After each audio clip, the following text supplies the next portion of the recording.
রসুল বলেন সেই ভয়ানক কিয়ামতের দিন, রসুল বলেন সেই ভয়ানক কিয়ামতের দিন, সেদিন নাকি থাকবে ছায়া খোদার ছায়াহীন। 7 কিসিমের লোকের প্রতি আল্লাহ মেহেরবান, আপন আরশ তলে তাদের করবে ছায়া দান।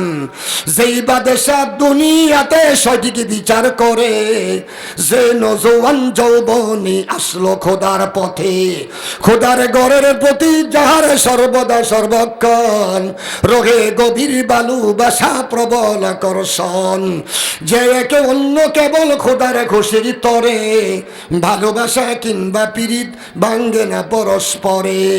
যৌবন এক শরীফ জাতি রূপসী সুন্দরী, নিজের কাছে কুমতলবে ডাকছে পিয়ার করে। সেই বিজয়ের তীব্র লোভকে করিয়ে যায়, রইল ফিরে সেই বিজয়ে মহান খোদার ভয়। গোপন দানের দাতা যেজন এমনি সাখাওয়াত, এক হাতে খিদান করে জানে না আর হাত।